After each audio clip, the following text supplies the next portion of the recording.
کوئی ایسی دعا بتا دیں اس فیئر کو اوور کم کرنے کی، جیسے آپ نے ایک تو یہ اللہ واللہ ربی لا شرک بی شیئا، اور کچھ ایسے کلمات پتہ لگ جائیں جو دعا کریں تو ایک دیکھیں، تقویت ایک تو ملے۔ استغفار جو ہے نا صحیح، بہت بڑی چیز ہے۔ استغفار کے بہت سارے کلمات حدیث کے اندر آئے۔ صحیح، ایک ہے استغفار رب اغفر لی وتب علی انک انت التواب الغفور، بہت شاندار استغفار یہ ہے۔ قرآن مجید میں؟ نہیں، یہ اچھا، حدیث میں حدیث میں، رب اغفر لی وتب علی انک انت التواب الغفور۔ ٹھیک ٹھیک، ایک استغفر اللہ الذی لا الہ الا هو الحی القیوم واتوب الیہ، بالکل صحیح۔ یہ والا جو ہے نا استغفر اللہ الذی لا الہ الا هو الحی القیوم واتوب الیہ، اندازہ کیجئے کہ حدیث میں قرآن میں آتا ہے کہ جو شخص میدان جنگ سے فرار ہو نا اس پر اللہ کا غضب نازل ہوتا ہے۔ صحیح یعنی میدان جنگ سے، میدان جہاد سے جو شخص فرار ہو صحیح اس پر اللہ کا غضب نازل ہوتا ہے۔ صحیح، اس قدر اس نے بڑا جرم کیا۔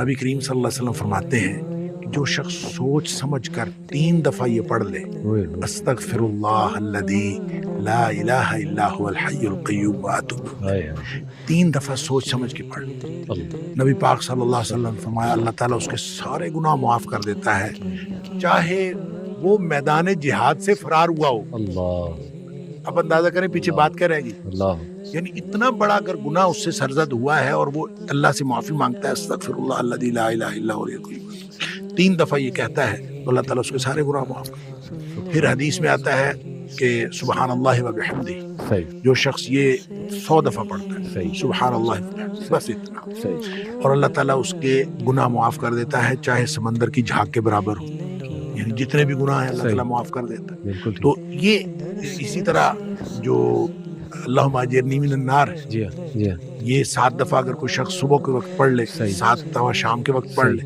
صحیح، اگر اس دن میں اور اس رات میں اس کی موت آ جائے اللہ تعالیٰ جنت عطا فرما دے گا۔ پھر سید الاستغفار ہے، جی یہ تو میں سمجھتا ہوں شارٹ کٹس ہیں۔ ہاں، تو سید الاستغفار 1 دفعہ پڑھ لے، اللہم انت ربی انت ربی لا الہ الا انت خلقتنی وانا عبدک وانا، تو یہ 7 دفعہ، یہ 1 دفعہ پڑھ لے، صحیح، دن کے کسی ایک حصے میں پڑھ لے، اس دن فوت ہو گیا تو انشاءاللہ جنت میں چلا جائے گا۔ سبحان رات کے کسی ایک حصے میں 1 دفعہ پڑھ لے تو اس رات فوت ہو گیا تو جنت میں چلا جائے گا۔ گویا صبح و شام کے یہ اذکار میں یہ تو شارٹ کٹس ہیں صحیح، کہ اگر انسان یہ پڑھ لے صحیح، تو انشاءاللہ وہ جنت میں جائے گا۔ باقی جو انسان کو یہ خیالات آتے ہیں نا، سائیکولوجیکلی انسان کو ریگریٹ ختم نہیں جی ہوتا جی یا گلٹ ختم نہیں ہوتا، جی، یا آپ کہہ لیجئے کہ اس کے وسوسے ختم نہیں ہوتے، ایسے ہی، تو اس کے لیے ایک علاج نبی کریم صلی اللہ علیہ وسلم نے بتایا، وہ ہے لا حول ولا قوت الا باللہ، واہ، بس اتنا۔ صحیح، اور اس کو اگر 100 دفعہ کوئی شخص پڑھ لے، اچھا، لا حول ولا قوت الا باللہ، صحیح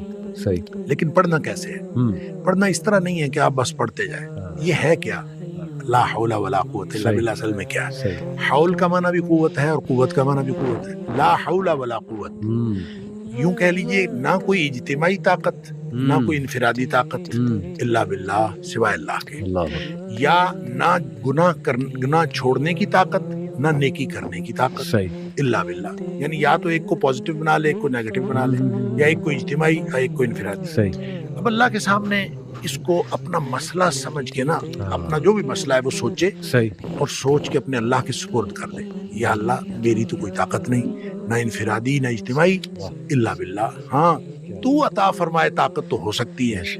یوں میں اس کو کہتا ہوں یہ بے بسی کا کلمہ ہے۔ بے بس آدمی اپنے اللہ کے سامنے بے بسی کا اظہار کرے اس کلمے کے ذریعے، صحیح صحیح، تو پھر یہ نبی پاک صلی اللہ علیہ وسلم نے فرمایا، جس شخص نے کہا تھا نا مجھے وسوسے آتے ہیں، جی، آپ نے فرمایا لا حول ولا قوت الا باللہ پڑھا کر، تیرے وسوسے بھی ختم ہو جائیں گے اور اس کے علاوہ اللہ تعالیٰ تیرے 100 مسئلے حل کر دے گا۔ واہ واہ، آپ اندازہ کریں ایک شخص کے 100 مسئلے ہوتے نہیں ہیں، 2 نہیں تو 4، 4 نہیں تو 6، صحیح، 6 نہیں تو 8، کیا اس سے زیادہ مسئلے تو کسی کے ہوتے نہیں۔ ایسے ہی، تو لا حول ولا قوت الا باللہ پڑھنے سے اس وسوسے بھی دور ہو جاتے ہیں، اور اس کے علاوہ اور وسوسے، جب حدیث میں اس کا لفظ وسوسے آتا ہے تو میں اس کا سمجھتا ہوں کہ اس سے مراد سائیکولوجیکل پرابلمس ہیں، تو جتنے سائیکولوجیکل پرابلمز ہیں وہ اس سے حل ہو جاتے ہیں. تو اللہ کا ذکر ہر اعتبار سے بہترین ہے، لیکن بعض تو بالکل ایسے ہیں جیسے وہ تیر بہدف ہے.